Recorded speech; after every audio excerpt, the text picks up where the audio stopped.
எல்லோருக்கும் வணக்கம். நாம இந்த வீடியோல ஃபர்ஸ்ட் டிபிஆர் அப்படின்னா என்ன அப்படின்றத பத்தி நம்ம ஃபர்ஸ்ட் தெரிஞ்சுக்கலாம். இது எதுக்காகனா ஒரு நாள் ஒரே ஸ்டாக் இந்த கான்செப்ட் ஆகட்டும், 10 மந்த் டார்கெட் இந்த கான்செப்ட் ஆகட்டும், ஃபர்ஸ்ட் நம்ம டிபிஆர் அப்படின்னா என்ன அப்படின்னு தெரிஞ்சுக்கிட்டாதான் நம்ம டார்கெட் ஃபிக்ஸ் பண்றதுக்கு நமக்கு யூஸ்ஃபுல்லா இருக்கும். ஸோ அதனால தான் இன்னைக்கு ஃபர்ஸ்ட் டிபிஆர் பத்தி பார்க்க போறோம். அடுத்து இன்னைக்கு என்னோட ஸ்ட்ராட்டஜில ஒரு நாள் ஒரே ஸ்டாக்கு 9:20 10 o'clock என்ட்ரி எப்படி இருந்தது, அடுத்து 10 மந்த் டார்கெட் பிளான்ல மொபைல் ஸ்ட்ராட்டஜி, டெஸ்க்டாப் ஸ்ட்ராட்டஜி, இன்னைக்கு என்ன ப்ராஃபிட் லாஸ் வந்திருக்கு, என்ன மாதிரியான ஸ்டாக்லாம் இன்னைக்கு நான் செலக்ட் பண்ணியிருக்கேன் அப்படின்றத பார்க்கலாம்.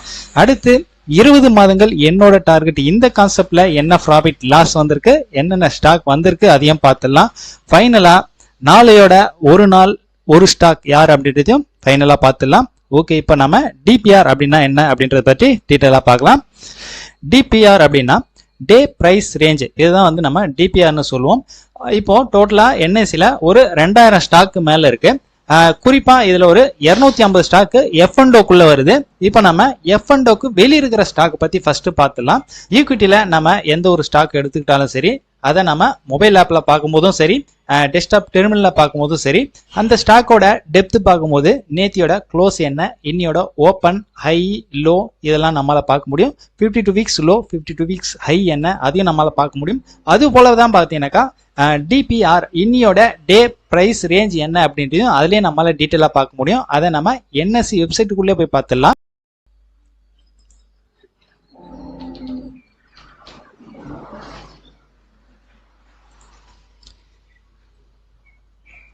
இப்போ நான் FACT லிமிட்டோட டீட்டெயில் போடுறேன்.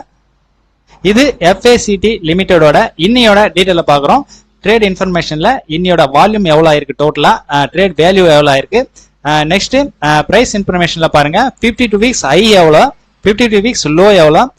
ஒரு சில டெர்மினல்லாம் நமக்கு டிபிஆர் அப்படின்னு இருக்கும், டே பிரைஸ் ரேஞ்சு. ஒரு சில டெர்மினல்லாம் பார்த்தீங்கன்னாக்கா அப்பர் சர்க்கியூட், லோயர் சர்க்கியூட்னு இருக்கும். ஸோ இதில் இந்த வெப்சைட்ல பார்த்தீங்கன்னாக்கா என்எஸ்சியில் அப்பர் பேண்டு, லோயர் பேண்டுன்னு இருக்கு. ஸோ இது எல்லாமே ஒரே விஷயம் தான்.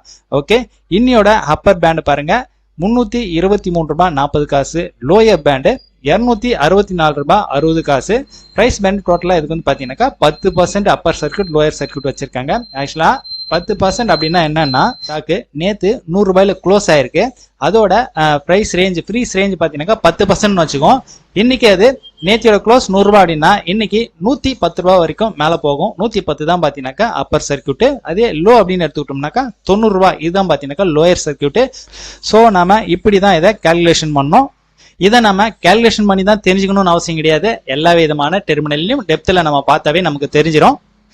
இந்த பர்சன்டேஜ் பாத்தீங்கன்னாக்கா ஒரு சில ஸ்டாக் எல்லாம் 5% பிக்ஸ் பண்ணிருப்பாங்க, ஒரு சில ஸ்டாக் எல்லாம் 10% பிக்ஸ் பண்ணிருப்பாங்க, ஒரு சில ஸ்டாக் எல்லாம் 20% வரைக்கும் பிக்ஸ் பண்ணிருப்பாங்க. இது வந்து எஃப்என்டோக்குள்ள வெளியில இருக்கிற ஸ்டாக் மட்டும்தான். இதே எஃப்என்டோக்குள்ள இருக்கிற, அதை இன்க்ளூட் நிப்டி 50லயும் சேர்த்து சொல்றேன், எஃப்என்டோல இருக்கிற ஸ்டாக் எல்லாம் பாத்தீங்கன்னாக்கா பிரைஸ் பேண்ட் இருக்குது, பிக்ஸ் பண்ணிருப்பாங்க. இருந்தாலும் ஒரு 20% அப்பர் ஃபீஸ் ஆயிடுச்சு அப்படின்னாக்கா, ஸோ ஒரு 5 minutes or 10 minutes buyer seller பொறுத்து பார்த்தீங்கன்னாக்கா இமிடியேட்டா ஓப்பன் பண்ணி விட்டுருவாங்க. ஸோ இது அதுக்கு மேலேயும் பார்த்தீங்கன்னா ட்ரேட் ஆகும். ஆனால் எஃப்என்டோக்கு வெளியே இருக்கிற ஸ்டாக்கு ஒன்ஸ் 10% ஃபிக்ஸ் பண்ணிட்டாங்க அப்படின்னாக்கா, உதாரணத்துக்கு சொன்ன மாதிரி நேத்தியோட க்ளோஸ் 100 ரூபாய் அப்படின்னா இன்னைக்கு 110 ரூபாய், இதுதான் அப்பர் சர்க்கியூட்னா 110 ரூபாய் மேல அப்பர் சர்க்கியூட் ஆகுது அப்படின்னாக்கா அங்க செல்லர்ஸ் யாரும் இருக்க மாட்டாங்க, ஒன்லி பையர்ஸ் தான் இருப்பாங்க. ஒன்லி நம்மளால செல் மட்டும்தான் பண்ண முடியும், பை பண்ண முடியாது. ஸோ அதனால நமக்கு எஃப்என்டோக்கு வெளியே இருக்கிற ஸ்டாக் வருது அப்படின்னா ஒரு நாள் ஒரே ஸ்டாக் ஆகட்டும், 10 மந்த் டார்கெட் இந்த ஸ்டாக் இந்த கான்செப்ட் ஆகட்டும், நமக்கு டார்கெட் அப்படின்றது இந்த அப்பர் ஃபேஸ் தான் பாத்தீங்கன்னாக்கா நமக்கு டார்கெட்டா இருக்க போகுது. அதே நமக்கு எஃப்என்டோக்குள்ள வர ஸ்டாக் எல்லாமே பாத்தீங்கன்னாக்கா ஒன்லி நாம ஸ்டாப் லாஸ் மட்டும் தான் ஃபோக்கஸ் பண்ண போறோம். டார்கெட் வந்து கண்டிப்பா ஃபிக்ஸ் பண்ண மாட்டோம். டார்கெட் அப்படின்றது பாத்தீங்கன்னாக்கா 3:15 இன்ட்ராடே ஸ்கொயர் ஆஃப் டைமிங் தான் பாத்தீங்கன்னாக்கா நம்மோட டார்கெட்டா இருக்க போகுது. ஓகே, இன்னைக்கு டிபிஆர் பத்தி தெரிஞ்சுக்கிட்ட விஷயம் என்ன அப்படின்னு பாத்தீங்கன்னாக்கா, எஃப்என்டோக்குள்ள வர ஸ்டாக்கு நாம டார்கெட் பிக்ஸ் பண்ண வேணாம். 3.25 தான் நமக்கு அந்த டைமிங் தான் வந்துட்டு பாத்தீங்கன்னா டார்கெட்டா இருக்க போகுது. ஒன்லி ஸ்டாப் லாஸ் மட்டும் ஃபோக்கஸ் பண்ண போறோம். அதே நமக்கு எஃப்என்டோக்கு வெளியில வர ஸ்டாக் மட்டும் என்ன டிபிஆர் பிரைஸ் பார்த்து அதுதான் பாத்தீங்கன்னாக்கா நமக்கு டார்கெட்டா இருக்க போகுது.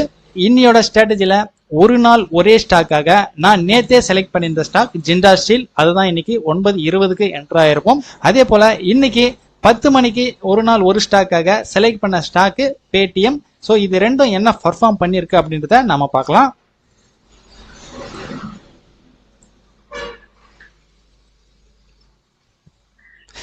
இது ஜிண்டால் ஸ்டீலோட 5 மினிட் கேண்டில் சார்ட். இந்த கான்செப்ட்ல நம்ம 5 மினிட் கேண்டிலோட ஹை பிரேக்கான பை ஆக போறோம். ஃபர்ஸ்ட் கேண்டிலோட ஹை 578.50, ஆக்சுவலா ஹை பார்த்தீங்கன்னாக்கா 583.95 இது வரைக்கும் போயிருக்கு.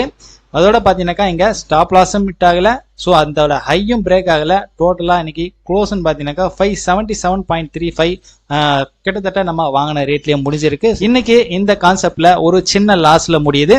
ஆக்சுவலா இங்க ஒரு விஷயத்த நம்ம பார்க்கணும். F&Oக்குள்ள வர ஸ்டாக்கு கண்டிப்பா ஒரு 2-3% எதிர்பார்க்கறது பாத்தீங்கன்னாக்கா கொஞ்சம் கஷ்டம் தான். ஸோ அதனால இங்க ஒரு பிளான் பண்ணி F&Oக்குள்ள வர ஸ்டாக் எல்லாம் மேக்சிமம் வந்து 1%க்குள்ள இல்ல 1% அந்த ரேஞ்ச் வந்தாவே நம்ம எக்ஸிட் ஆகிறது பெஸ்டா இருக்கும். ஸோ இதையும் கொஞ்சம் பிளான் பண்ணிக்கங்க. 10 மணி என்ட்ரிக்காக ஒரு நாள் ஒரு ஸ்டாக்கு பேடிஎம் செலக்ட் பண்ணியிருந்தேன். பேடிஎம் இன்னைக்கு என்ட்ரி கிடைக்கல, ஸோ இன்னைக்கு லீவ் அந்த கான்செப்ட். நெக்ஸ்ட் 10 மந்த் டார்கெட் பிளான்ல மொபைல் ஸ்ட்ராட்டஜில எவ்வளவு ப்ராஃபிட் வந்திருக்கு, டெஸ்க்டாப் ஸ்ட்ராட்டஜில எவ்வளவு ப்ராஃபிட் வந்திருக்கு அப்படின்றத பார்த்துடலாம். 10 மந்த் டார்கெட்டுக்காக இன்னைக்கு எனக்கு கிடைச்சிருக்கக்கூடிய ஸ்டாக் இதுதான். Kalyan jewellers, FACT limited, Titan, TVS motor, இந்த 4 ஸ்டாக்கு. இந்த 4 ஸ்டாக்ல இன்னைக்கு மொபைல் ஸ்ட்ராட்டஜி ஆகட்டும் டெஸ்க்டாப் ஸ்ட்ராட்டஜி ஆகட்டும் ரெண்டுமே ஒரே என்ட்ரி தான், ஒரே ப்ராஃபிட் லாஸ் தான். ஸோ இதுல எவ்வளவு ப்ராஃபிட் லாஸ்ன்னு பார்க்கலாம்.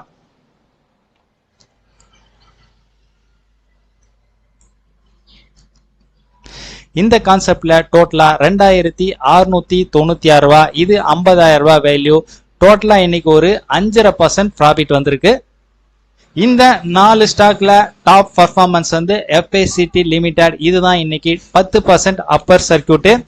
10% அப்பர் சர்க்கியூட் ஆயிருந்தாலும் நமக்கு என்ட்ரி கிடைச்சது 7%க்கு மேலதான் என்ட்ரி கிடைச்சதுனால, ஸோ அதுல நமக்கு ஒரு 3% தான் ப்ராஃபிட் வந்திருக்கு. இதே நமக்கு அப்பர் சர்க்கியூட் ஒரு 15% 20% இருக்கக்கூடிய கம்பெனியா இருந்தா பெரிய அளவுக்கு நமக்கு ப்ராஃபிட் வரும். 20 மாதங்கள் என்னோட டார்கெட் இந்த கான்செப்டுக்காக இன்னைக்கு Reliance, HDFC bank, power grid, HDFC இந்த 4 ஸ்டாக் கிடைச்சிருக்கு. இந்த 4 ஸ்டாக்ல 145 ப்ராஃபிட் வந்திருக்கு. இது ஒரு ஸ்டாக்கோட வேல்யூ 50,000. ஸோ இதுல இன்னைக்கு நோ கெயின் நோ லாஸ் தான் முடிஞ்சிருக்கு. ஃபைனலா இன்னையோட ஒரு நாள் ஒரு ஸ்டாக் யார் அப்படின்றத பார்த்துடலாம். நாளையோட ஒரு நாள் ஒரே ஸ்டாக் 920 என்ட்ருக்காக இன்னைக்கு செலக்ட் பண்ணிருக்கக்கூடிய stock NFL, National Fertilise Limited. இது நாளைக்கு காலையில ஃபர்ஸ்ட் 5 மினிட் கேண்டலோட ஹை பிரேக் ஆனா நம்ம பை பண்ண போறோம். ஹை பிரேக் ஆயிட்டு எவ்வளவு தூரம் போக போகுது, இல்ல நாளைக்கு ஹை பிரேக் ஆகாமையே கீழே வர போகுது அப்படின்றத நாளைக்கு வெயிட் பண்ணி பார்க்கலாம். நாளையோட ஒரு நாள் ஒரே ஸ்டாக் 10 மணி என்ட்ரிக்காக உங்களுக்கு 9:50க்கு குரூப்ல நான் ஷேர் பண்றேன். இன்னும் ஒரு முக்கியமான விஷயத்தை பத்தி உங்ககிட்ட சொல்லி ஆகணும். நான் எடுக்கக்கூடிய ஸ்டாக்ல ஒரு சில ஸ்டாக் எல்லாம் ஒரு சில புரோக்கிங் கம்பெனில இன்ட்ராடே ப்ராடக்ட்ல என்டர் பண்ண முடியல. மார்ஜின் பேசிஸ்லாம் நம்மளால பிசினஸ் பண்ண முடியுது. அதுக்குண்டான சொல்யூஷன் இருக்கு. இன்னும் ஒரு 1 or 2 டேஸ்ல வாட்ஸ்அப் குரூப்ல இருக்கிறவங்களுக்கு கால் பண்ணி இதை பத்தி நான் டிஸ்கஸ் பண்றேன். ஓகே, நாளையோட மார்க்கெட்ல நம்மளோட ட்ரேடிங் எப்படி இருக்க போகுது அப்படின்றத நாளையோட வீடியோல பார்க்கலாம். பாய்.